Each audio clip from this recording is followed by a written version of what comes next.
June 11th, 2019, Mount Whitney, the Mountaineers route. All the training leads up to this, a summit bid on the toughest route in the continental United States' tallest peak, an adventure from step one. An 18-mile loop ahead of us, gaining 6,000 feet in elevation, topping out at 14,500 feet.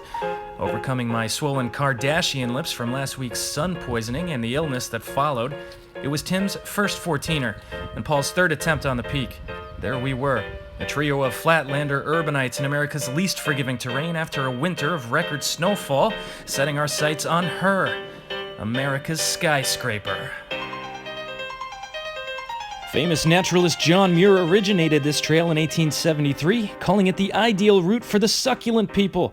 And succulent we were, taking our faux Botoxed faces up this daunting couloir, safety gear in hand, snow climbing our way up California's coldest competition, crowning king of the hill. About 3/4 of the way up the chute now, about where we turned around last time, and clouds are rolling in, but they look thin. I don't think they're storm clouds. I got Paul up ahead. We're gonna push on through.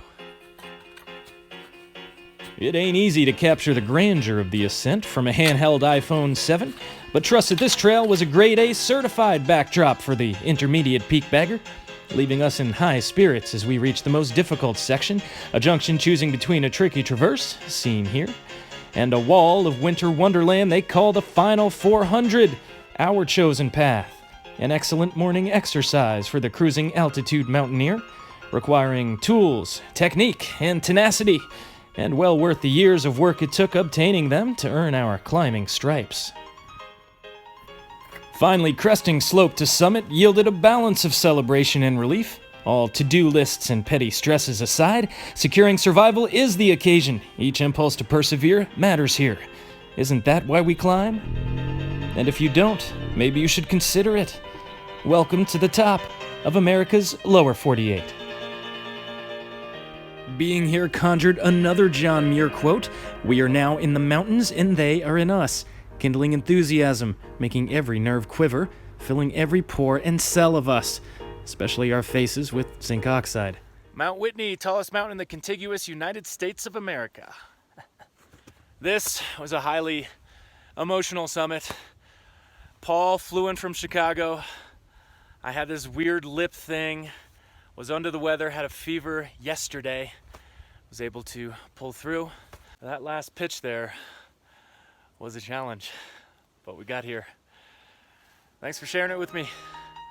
Summit of Mount Whitney. Reaching the summit, I felt like I was forgetting something. Oh yeah, I remember. Time for my summit Choco Pie. Eating like the gods. Choco Pie. And that's all she wrote. Another Devine Diaries series in the bag. As we glissade safely to the Whitney portal, I look back on my months of training fondly, happy not just to get this ragtag trio of mountaineering musketeers up the mountain, but to get them back down safely as well.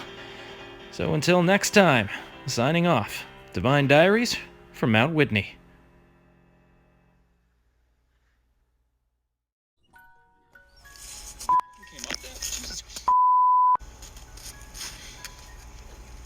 I think we know which way we're going down. Not that way. That's sure.